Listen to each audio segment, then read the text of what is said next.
Our reading today is entitled Self-Compassion, and it is by Rosemary Watola Traumer, who says this: "It's like the scent of rain after a month of drought, the way it rises up and fills the lungs, quiets the body, and gentles the mind. That's what it's like when, after grasping and spinning and reaching and clenching, at last, exhausted with my own fear, I lay my hand on my own heart and see through my thoughts and practice loving what is beneath my palm. This frightened woman and the life that lives through her, not a single promise I will be safe. But when I press my open heart, my open hand into the beat of my anxious heart, what was dry becomes loamy, what was cracked becomes rich, and a faint sweetness tendrils through me like incense, soothing as a lullaby that opens in the dark."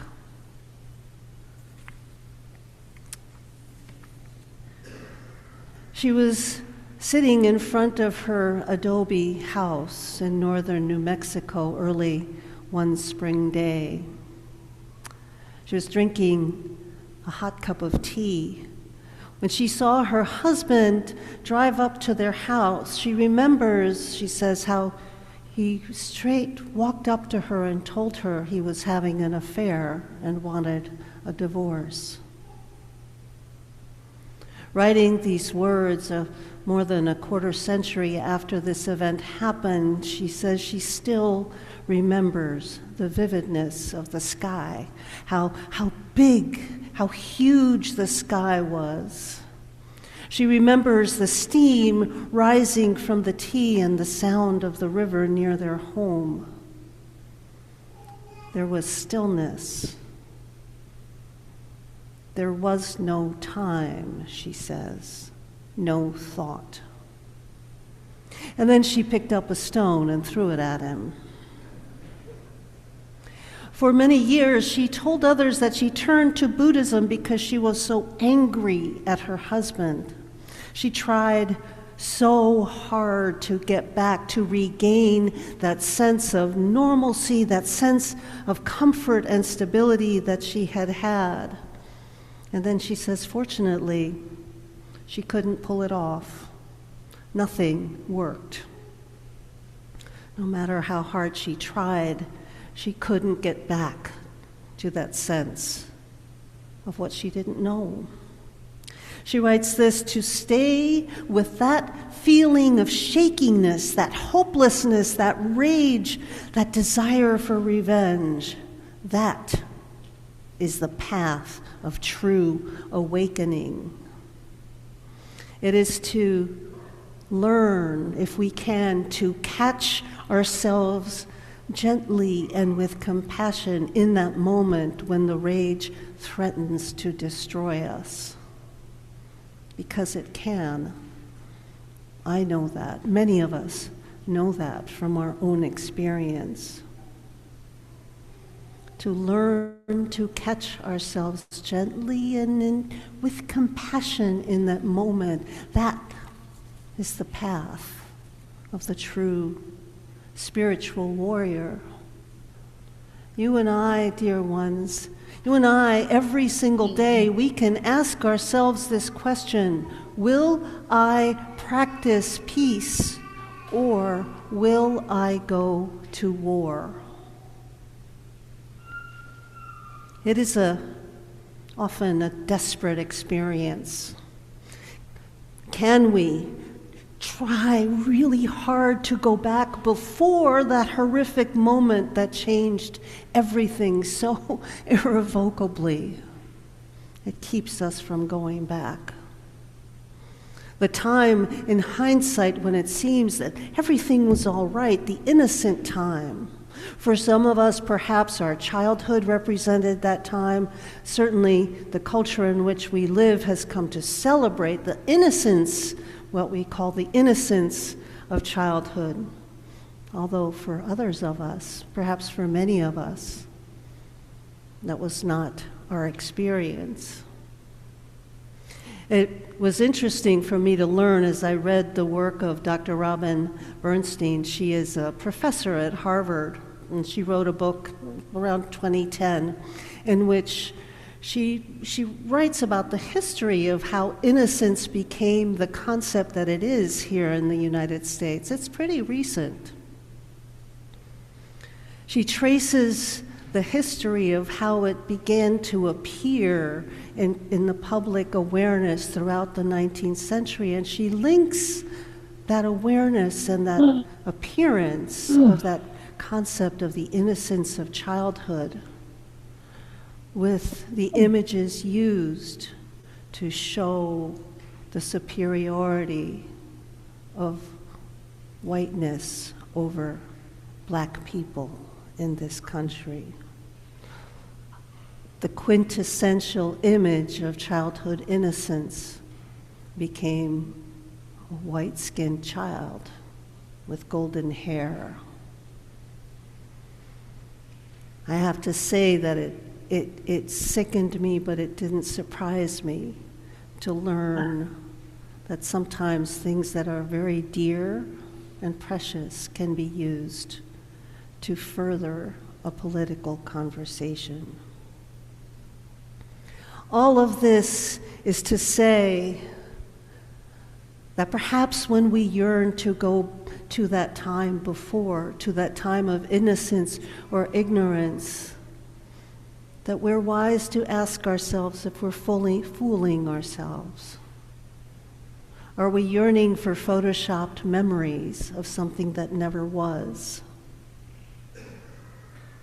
Are you yearning to feel some sense of control over a world in chaos and our lives in chaos? I saw in Friday's New York Times that our government continues to pursue the deportation of 5-year-old Liam Conejo Ramos, the little boy who captured everyone's attention with his, conejo means bunny, with his hat with the long bunny ears, whom we tore from his life of whatever security he had, and tore him from his life to deposit him in what is truly, truly a hellhole in Dilley, Texas. And I say we because any of us who are paying taxes, and if we live in this country, we pay taxes regardless of our status, any of us paying taxes are contributing to what happened to Liam and what may happen again, and what has happened to so many thousands. The brutal journeys, the mistreatment, and the extra legal executions. And by the way, Liam and his father entered this country legally in December of 2024 as part of a humanitarian program from Ecuador. In April 2025, the Department of Homeland Security published the following statement, which remains online in capital letters. It says this: the media and Democrat politicians are force-feeding the public false information that U.S. citizen children are being deported. Well, they're wrong. U.S.-born citizen children are being deported. And as I feel the sorrow and the rage rising in my heart, I try really hard to remind myself of this question: will I practice peace today or go to war? Will you and I together have the courage and strength and greatness of spirit to directly face the grim and painful reality of this moment. To sit with the sadness, the anger, the powerlessness, the betrayal. To decide, if only for a moment, not to tear ourselves away, either not to go back in our minds to the photoshopped memories, or to pull ourselves away in any way with some level of comfort. It is no small thing for us to face that moment. It is no small thing that we don't have to do it alone. Will I practice peace today, or will I go to war? How can I fully resist what I cannot force myself to see as clearly as it is happening? Our faith tradition of Unitarian Universalism, through the hundreds of years that it has been practiced here and there in different places around the world, have brought forth people of enormous courage, people whose example I remind myself of, people of courage, people of faith, who both had the capacity to be witness, to bear witness to the world of what they faced, and also to practice love as the container for all of it. I am so grateful to be here with all of you. I'm so grateful to be here with your compassionate hearts and your desire to bring goodness and justice into the world.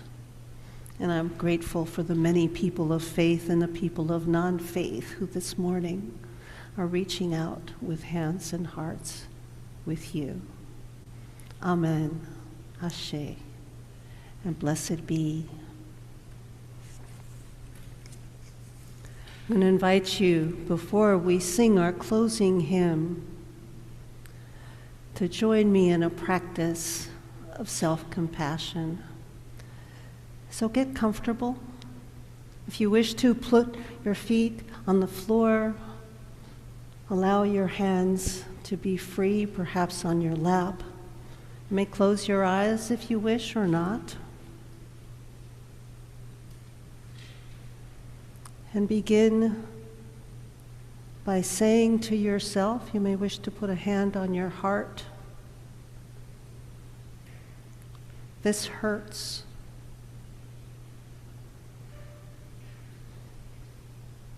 As you face the present moment, allow yourself to say the words inside your spirit or out loud.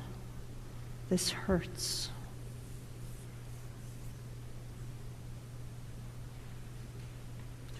Now, if you haven't already, put your hands over your heart and feel the warmth of those hands and the gentle touch.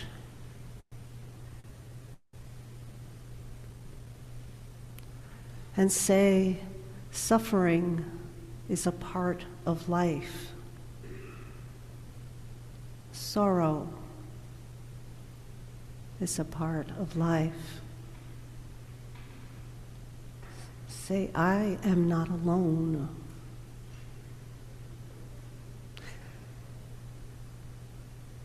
And take a deep breath and ask yourself, may I be kind to myself? May I give myself the compassion that I need? May I learn to accept myself the way I am? May I forgive myself. May I be patient. May I be strong.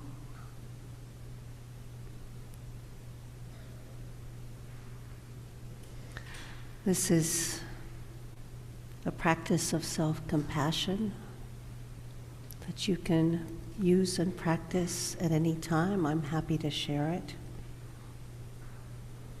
And remember, with your hands and your heart, you can stay open to yourself and to the world.